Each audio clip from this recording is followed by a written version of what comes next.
নমস্কার। আপনারা সকলেই জানেন যে অন্নপূর্ণা ভান্ডারের যে টাকাটা দেওয়ার জন্যে ফর্ম সরকার বের করেছেন। সেই ফর্মটি প্রায় ১২ পাতার ফর্ম। এত বড় ফর্ম কিভাবে ফিল আপ করা হবে, কোথায় কি তথ্য লাগছে, এ বিষয়ে আপনারা সকলেই বিশেষ করে মায়েরা খুবই কনফিউজ। এত তথ্য কোথায় কি লাগবে সেটা জানে না। তো এই ভিডিওর মাধ্যমে আমি সেই তথ্যগুলো দিচ্ছি, একটু দেখে নেবেন এবং ভিডিওটি শেয়ার করে দেবেন যাতে সমস্ত মায়েদের বোনেদের সাহায্য হয়। চলুন দেখুন, এরকম একটা বাংলা ফর্ম পাওয়া যাচ্ছে। বাংলার পাশাপাশি কিন্তু ইংরেজিও রয়েছে। এবারে ফ্যামিলিতে যার সুবিধা হবে বাংলাতে করতে হলে বাংলাতে, আর ইংরেজিটা করতে হলে ইংরেজি। তো বাংলার ক্ষেত্রে যে সমস্ত ফর্ম ফিল আপ করতে হবে, প্রথমেই দেখা যাচ্ছে যে পরিবারের প্রধানের নাম। এই পরিবারের প্রধানের নাম হতে পারে যে যিনি ইনকাম করেন, মানে ইনকাম করে পরিবারকে চালায়, তার নাম দিতে হবে। পুরো নাম এখানটায় বাংলাতে লিখতে হবে এবং তার নামটা যাতে আধার কার্ডে যে নামটা রয়েছে, যে বানানটা রয়েছে, সেই বানানেই কিন্তু নামটা লিখতে হবে। তারপর তার জন্ম তারিখ লিখতে হবে, অর্থাৎ পরিবারের যিনি প্রধান তার জন্ম তারিখ। একেবারে প্রথমে ডেটা দিতে হবে, অর্থাৎ যদি মাসের, ধরুন এই মাসের ২০ তারিখে জন্ম, তাহলে ২০। তারপর মাসটা দিতে হবে, অর্থাৎ মে মাস হলে ৬, ৫ দিতে হবে। যে কোনো, মানে যদি জানুয়ারি মাসে জন্মগ্রহণ করে ৫/১, এবং বছর যেটা হতে পারে ১৯৭০, ৮০, যা খুশি এইভাবে কিন্তু লেখাতে হবে। অর্থাৎ ০১ নারী, ০৫ নারী, ১৯৮০, এইভাবে দিন, মাস এবং বছর, জন্ম তারিখটা লিখতে হবে। পরিবারের প্রধানের লিঙ্গ কি? যদি তিনি মহিলা হন তাহলে মহিলাতে টিক দিতে হবে, যদি তিনি পুরুষ হন তাহলে পুরুষে টিক দিতে হবে। পরিবারের প্রধানের আধার নাম্বার, যে আধার নাম্বারটা, আধার কার্ড রয়েছে, সেই আধার কার্ডের নাম্বারটা এখানে বসিয়ে দিতে হবে। ডিজিটাল রেশন কার্ডের পারিবারিক আইডি। এবারে ডিজিটাল যে রেশন কার্ড সেটা সকলেরই রয়েছে, প্রত্যেকটা ফ্যামিলিতেই এখন ডিজিটাল হয়ে গেছে। তো সেই রেশন কার্ডের আইডিটা এখানে বসাতে হবে।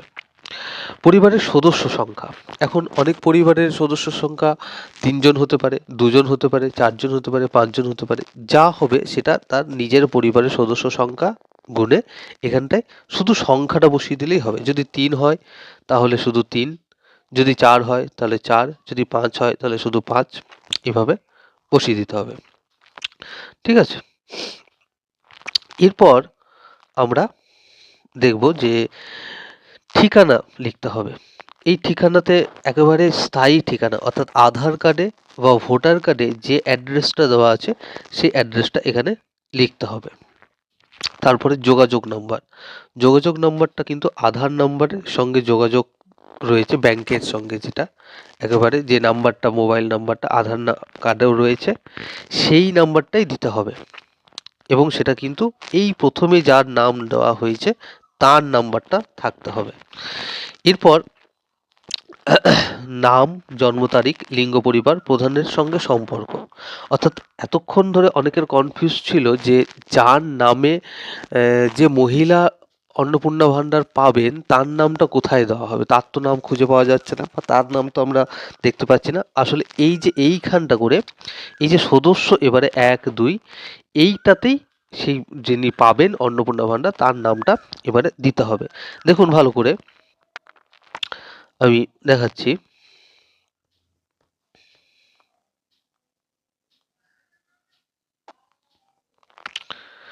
বড় করে দেখাচ্ছি যে পরিবারের প্রধান সদস্য।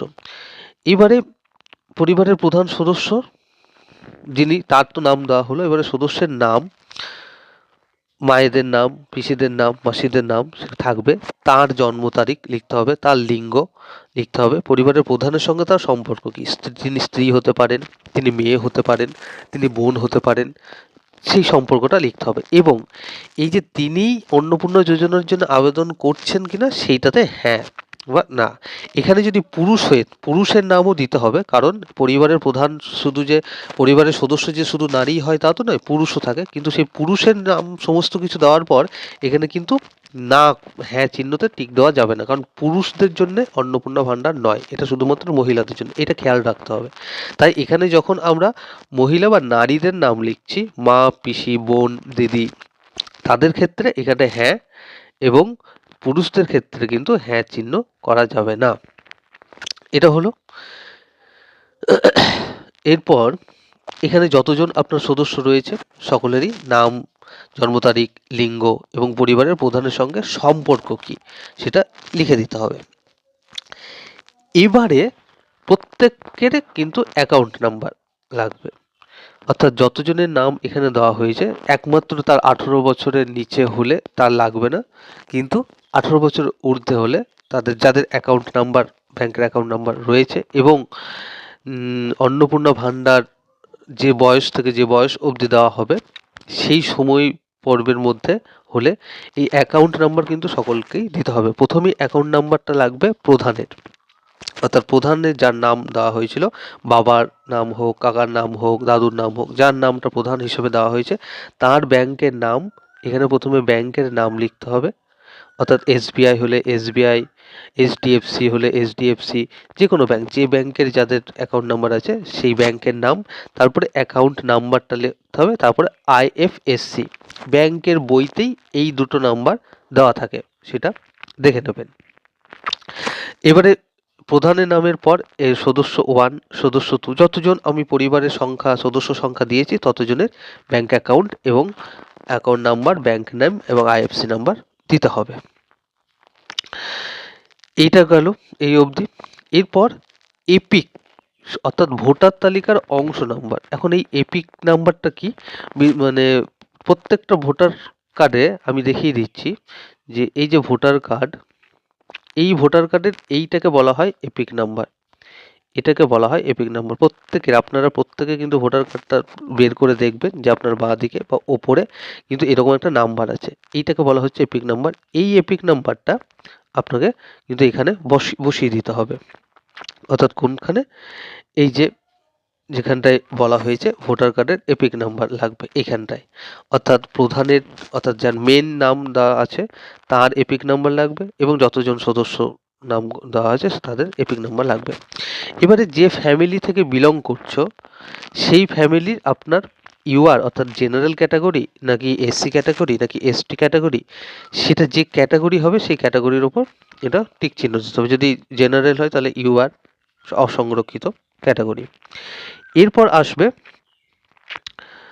রেশন কার্ডের সম্পর্কে যেতে, অর্থাৎ আপনার কি ডিজিটাল রেশন কার্ড আছে? ডিজিটাল রেশন কার্ড এখন সকলেরই রয়েছে ডিজিটাল, তো সুতরাং সেক্ষেত্রে হ্যাঁ তে চিহ্ন দিতে হবে। এবার যদি থাকে তাহলে সেই কার্ডের ধরন উল্লেখ করুন। কার্ডটা দেখলেই দেখতে পাবেন যে আপনি ভর্তুকিহীন কার্ড ব্যবহার করেন, নাকি আপনি এআই, নাকি আপনি পিএইচএইচ, নাকি এসপিএইচএইচ, ওটা কার্ডের মধ্যেই লেখা থাকে। সেটা দেখে আপনি এখানে চিহ্ন, রাইট চিহ্ন দিয়ে দেবেন।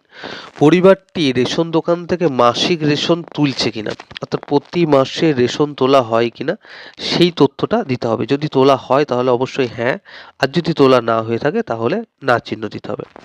এরপর আসতে হবে বাড়ির ধরন। আপনার বাড়িতে কি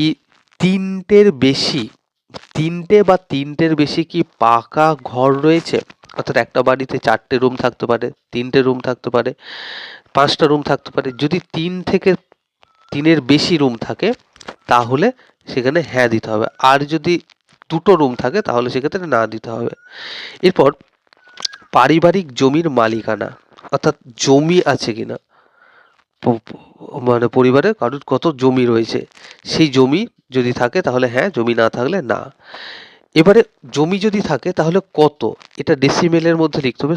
শতক মানে ডেসিমেল, এই ডেসিমেলটা ওই জমির কাগজেই কিন্তু লেখা থাকে, রেজিস্ট্রেশন যে নাম্বার থাকে জমির কাগজে, অর্থাৎ জমি থাকলে যে জমির কাগজ থাকে সেখানেই এটা লেখা থাকবে, সুতরাং সেটা দেখে এখানটা লিখে দিতে হবে। আর যদি না থাকে জমি জমা তাহলে এক্ষেত্রে কোনো ফর্ম ফিল আপ করার দরকার নেই, এক্ষেত্রে NA নট অ্যাপ্লিকেবল লিখে দিলেই হবে। অর্থাৎ এখানে না চিহ্ন এবং নট অ্যাপ্লিকেবল। এরপর যানবাহন অর্থাৎ ভেহিকেল আছে কিনা, অর্থাৎ ভেহিকেল বলতে শুধু এটা কিন্তু 4 চাকা আছে কিনা, মোটর সাইকেল নয়, বাইক নয়। বাইক থাকলে সেক্ষেত্রে কোনো উল্লেখ করতে হবে না, কিন্তু যদি 4 চাকা থাকে তাহলে কিন্তু 4 চাকা হ্যাঁ দিতে হবে, এবং সেই 4 চাকার যে নাম্বার হয়, প্রত্যেকটা গাড়ির রেজিস্ট্রেশন নাম্বার এবং গাড়ির নাম্বার, এটা এখানে উল্লেখ করতে হবে। এরপর 5 নম্বর পরিবার ভিত্তিক সদস্যদের স্বাস্থ্য বীমা, অর্থাৎ যে মেডিক্লেম যেটা থাকে সেইগুলো আছে কিনা। যদি থেকে থাকে তাহলে হ্যাঁ, আর যদি না থেকে থাকে তাহলে না চিহ্ন। যদি হ্যাঁ হয় তাহলে সেটা সরকারি না বেসরকারি সেটা কিন্তু উল্লেখ করতে হবে। যদি সরকারি হয় তাহলে সরকারিতে উল্লেখ করতে হবে, আর যদি বেসরকারি হয় তাহলে বেসরকারিতে টিক চিহ্ন দিতে হবে। এই জায়গাটা হয়ে গেল। এই জায়গাটা অনেকের থাকে না, মানে পারিবারিক সদস্যদের স্বাস্থ্য বীমা যদি থেকে থাকে তাহলে ফর্ম ফিল আপ করবেন। এরপর হচ্ছে আয় অর্থাৎ পেশা। কোনো সদস্য কি আয়কর বা পেশাগত কর প্রদান করে, অর্থাৎ পরিবারের যিনি প্রধান তিনি কি ট্যাক্স দেন। যদি সরকারকে ট্যাক্স দিয়ে থাকেন তাহলে এটা হবে হ্যাঁ, যদি ট্যাক্স না দিয়ে থাকেন তাহলে সেটা উত্তর হবে না। এখন যদি ট্যাক্স দিয়ে থাকেন তাহলে সেই ট্যাক্সের পুরো অর্থাৎ প্যান নাম্বারটা লাগবে। যদি হ্যাঁ হয়ে থাকে তাহলে প্যান নাম্বার, সেই সদস্যের যে প্যান কার্ড রয়েছে সেই প্যান কার্ডের নাম্বারটা, অর্থাৎ সদস্যের নাম, প্যান নাম্বার লাগবে। এবার যতজনের প্যান নাম্বার আছে, প্যান কার্ড রয়েছে, প্রত্যেকেরই নাম এবং তাদের প্যান নাম্বারটা এখানে বসাতে হবে।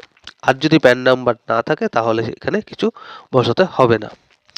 এরপর কর্মসংস্থানের ধরন, অর্থাৎ পরিবারের প্রধান যার নাম দেওয়া হয়েছে তিনি কি সরকারি কর্মচারী ছিলেন বা সরকারি কাজ করেন, সরকারি কোনো কর্মচারী, নাকি রিটায়ারমেন্ট সরকারি থেকেই, এইগুলো এখানে সঠিকভাবে দিতে হবে। এখানে কি কি দেওয়া আছে, যে সরকারি প্রকল্প ক্ষেত্র, অর্থাৎ কর্মসংস্থানের ধরন প্রধান সরকারি ক্ষেত্রে চাকরি করছেন, যদি না করেন তাহলে বেসরকারি ক্ষেত্রে কি এখন চাকরি করছেন, যদি না করে তাহলে কি তিনি কি ব্যবসায়ী, মালিক, যে কোনো পার্ট টাইম হলেও সেটাও কিন্তু উল্লেখ করতে হবে। যে কোনো কাজ, কারণ প্রত্যেকেরই কাজ। তিনি যদি পরিযায়ী শ্রমিক হন তাহলে সেটাও করতে হবে, যদি কিছুই না কাজ করেন, বেকার হন, তাহলেও কিন্তু সেটা উল্লেখ করতে হবে পরিবারের প্রধান সম্পর্কে। এবারে পরিবারের বাকি যারা সদস্য রয়েছে তাদের সম্পর্কেও কিন্তু উল্লেখ করতে হবে, অর্থাৎ মা, বোন, ভাই, দাদা, দিদি, সমস্ত কিছু যতজনের তথ্য এর আগে দেওয়া হয়েছে তাদের কেউ হতে পারে গৃহ মায়েরা, পিসিরা, যারা সংসারী শুধু, তাদের ক্ষেত্রে অন্যান্য টিক চিহ্ন দিতে হবে। যারা এখনো চাকরি পায়নি তাদেরকে বেকার, যারা পরিযায়ী শ্রমিক তারা পরিযায়ী শ্রমিকের টিক চিহ্ন দিয়ে দিতে হবে। এটা পরপর এইভাবে করে যেতে হবে। যতজন সদস্য রয়েছে প্রত্যেক সদস্যের কিন্তু কর্মসংস্থান, অর্থাৎ তারা কি করে বা কি না করে সেটা এখানে বলতে হবে। এরপর 8 নম্বর পরিবারের শিক্ষিত প্রাপ্তবয়স্ক সদস্যদের সংখ্যা, অর্থাৎ কতজন শিক্ষিত এডুকেশন রয়েছে। এডুকেশন বলতে কতজন স্কুল পাস বা স্কুলে থেকে পাস করে ডিগ্রি অর্জন করেছে তাদের সংখ্যা দিতে হবে। অর্থাৎ শিক্ষিত প্রাপ্তবয়স্ক সদস্য যদি দুজন থাকে দুজন লিখতে হবে এখানটায়, যদি তিনজন থাকে তিনজন, যদি একজন থাকে একজন। এবং অশিক্ষিত প্রাপ্তবয়স্ক, এখানে অশিক্ষিত বলছি তাদের কোনো স্কুল পাস ডিগ্রি নেই, সার্টিফিকেট নেই, তাদের কথাই এখানে লিখতে হবে। সেটা একজন হতে পারে, দুজন হতে পারে, আবার যদি একজনও না হয় তাহলে ওখানে কিছু লেখার দরকার নেই। এবারে পরিবারের প্রধান যিনি, যার কথা বলা হয়েছে, তিনি শিক্ষিত, অশিক্ষিত, সর্বোচ্চ শিক্ষাগত যোগ্যতা। যদি তিনি শিক্ষিত হন তাহলে শিক্ষিত তলায় দাগ দিতে হবে, এবং তিনি সর্বোচ্চ শিক্ষাগত, তিনি এমএ পাস বা এমএসসি পাস বা তিনি পিএইচডি বা তিনি বিএড পাস, যে পাসটা করে তিনি চাকরি করছেন এখন, সেই শিক্ষাগত যোগ্যতা এখানে লিখতে হবে। এবং তারপরে পরপর সদস্য, যতজন সদস্য ওপরে লেখা হয়েছে প্রত্যেকেরই কিন্তু শিক্ষাগত যোগ্যতা এখানে উল্লেখ করতে হবে। এবং এই উল্লেখ করবার সময় শুধু টিক চিহ্ন দিলেই হবে। সে যদি অশিক্ষিত হয় তাহলে অশিক্ষিততে টিক চিহ্ন, অর্থাৎ অশিক্ষিত বলতে এখানে তার কোনো স্কুল পাস ডিগ্রি না থাকাটাকেই বলা হচ্ছে। কোনো সদস্য কি কোনো সাংবিধানিক পদ, এরপর একটা ফ্যামিলি থেকে যদি কোনো রাজনৈতিকভাবে কোনো দলীয় সংসদ হিসেবে তিনি যদি পদে থাকেন তাহলে সেটা লিখতে হবে। যদি হ্যাঁ থাকে তাহলে তিনি এখন কোন পদে রয়েছেন, তিনি বিধানসভা মানে বিধায়ক নাকি এমএলএ, যে কোনো পদ, মন্ত্রিত্ব পদে আছেন কিনা সেটা লিখতে হবে। কোনো সদস্য কি সরকারি পেনশনভোগী, অর্থাৎ সরকারি চাকরি করতেন, প্রধান যদি সরকারি চাকরি করতেন এবং এখন রিটায়ারমেন্ট হয়ে থাকেন তাহলে তিনি একটা পেনশন পান, সেই পেনশনভোগী হলে তিনি সেখানে হ্যাঁ চিহ্ন দিতে হবে। এবং কতজন পেনশনভোগী সেটা সদস্য সংখ্যা লিখতে হবে। কোনো সদস্য কি জিএসটির অধীনে নিবন্ধিত আছে, অর্থাৎ প্রধান যার নাম তিনি যদি পেনশনভোগী হন তাহলে অবশ্যই জিএসটির অধীনে থাকবেন, তো সেই জিএসটি হ্যাঁ দিতে হবে। পরিবারের মোট বার্ষিক আয় এইটা এখানে লিখতে হবে। এখন পরিবারের মোট বার্ষিক আয় যদি কারোর মাসিক বার্ষিক আয় 10,000 হয় তাহলে বার্ষিক আয় 1,20,000 হচ্ছে। এখন যদি কারোর 50,000 হয় তাহলে সেই হিসেব করে যা হবে মাসিক বার্ষিক তার সঙ্গে ইন্টু 12 গুণ করে যে সংখ্যাটা হবে সেই সংখ্যাটা এখানে লিখতে হবে। এরপর অন্যান্য পরিচয় নথি, এই ক্ষেত্রে একটু মনোযোগ দিয়ে শুনবেন যে সিএএ আবেদন, এই সিএএ আবেদন কিন্তু সকলের জন্য নয়, সকলের নাম কিন্তু সিএএ আবেদনের ক্ষেত্রে ঘটেনি। যাদের সিএএ আবেদন হয়েছিল তাদের ক্ষেত্রে সম্পূর্ণ দিতে হবে, আর যাদের ক্ষেত্রে প্রযোজ্য নয় তাদের শুধু প্রযোজ্য নয় এই জায়গাটায় দাগ দিলেই হয়ে যাবে, তাহলে আর কিছু করতে হবে না। এরপর আসে অন্যান্য কিষাণ ক্রেডিট কার্ড, অর্থাৎ কিষাণ মুক্ত অনেক ক্রেডিট কার্ড, শিল্পী ক্রেডিট কার্ড, মৎস্যজীবী ক্রেডিট কার্ড, শিক্ষার্থী ক্রেডিট কার্ড, এইগুলো যদি থেকে থাকে তাহলে কিন্তু এখানে ডিটেলসটা দিতে হবে, অর্থাৎ কতজনের রয়েছে এবং তার আইডি সংখ্যা এবং যে তারিখে ইস্যু করা হয়েছে সেই ইস্যুর সংখ্যাটা এখানে দিতে হবে।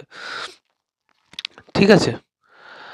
আচ্ছা, এরপর দেওয়া আছে যদি এসআইআর, যেটা কিছুদিন আগেই হলো ভোটের আগে, এসআইআর এর নাম তুলে মানে এসআইআর এর নাম উঠে গিয়ে যদি নাম বাদ পড়ে যায় তাহলে সেই জায়গাটা এখানটা লিখতে হবে, এবং যদি নাম পড়ে থাকে তাহলে এই জায়গাটা কোনো রকম কোনো ফিল আপ করতে হবে না, শুধু প্রযোজ্য নয় এই প্রযোজ্য নয় এই জায়গাটা করে টিক চিহ্ন দিয়ে দিলেই হয়ে যাবে। এরপর সামাজিক মর্যাদা এবং নির্ভরশীল ব্যক্তিগণ, এখানে বলা হচ্ছে যে একটা ফ্যামিলিতে বাচ্চা যারা আছে, যারা এখন স্কুলে পড়ছে, সে স্কুলে কতজন পড়তে যাচ্ছে, 2জন বাচ্চা হলে 2জন, 3জন হলে 3জন, প্রত্যেকটা শিশুর নাম দিতে হবে, তারা কোন ক্লাসে পড়ছে সেই ক্লাসের বিদ্যালয়ের নাম, স্কুলের নাম দিতে হবে, এবং তারা সরকারি স্কুলে পড়লে সরকারি স্কুলের জায়গায় টিক চিহ্ন দিতে হবে, বেসরকারি হলে বেসরকারি স্কুলে টিক চিহ্ন দিতে হবে, যদি সে মাদ্রাসায় পড়ে তাহলে মাদ্রাসাতে টিক চিহ্ন দিতে হবে। এইভাবেই যতজন একটা ফ্যামিলি থেকে স্কুলে এখন পড়াশোনা করছে প্রত্যেকেরই নাম এবং স্কুলের নাম দিতে হবে। এবারে শিশুদের টিকাকরণ হয়েছে কিনা, অর্থাৎ পোলিও টিকা যে সমস্ত দেওয়া হয় সরকারিভাবে সেইগুলোর এখানে সম্পূর্ণ তথ্য দিতে হবে, শুধু টিক চিহ্ন দিয়ে দিলেই হবে, অর্থাৎ টিকাকরণ শুরু হয়েছে বা সম্পূর্ণ হয়ে গেছে, টিকাকরণ এখন চলছে সেটার দাগ দিতে হবে। এইবারে সরকারি প্রকল্পের আওতায় সুবিধা, আপনি কি কোনো সরকারি প্রকল্পের সুবিধা ডিবিটির মাধ্যমে পাচ্ছেন, অর্থাৎ এই যে ফর্মটা ফিল আপ করা হচ্ছে, এই যে অন্নপূর্ণা, এইরকমই কোনো প্রকল্প কি পাওয়া হচ্ছে, অর্থাৎ লক্ষ্মী ভাণ্ডার সকলেই পায়, সুতরাং এই ক্ষেত্রে একটি প্রকল্পের নাম লিখতেই হবে যে লক্ষ্মী ভাণ্ডার।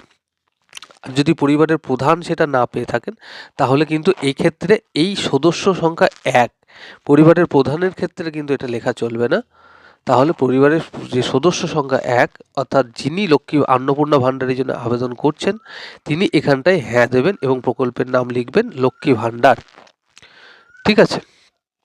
এরপর আমরা দেখব কি আছে, যোজনা ঘোষণা ও সম্মতি।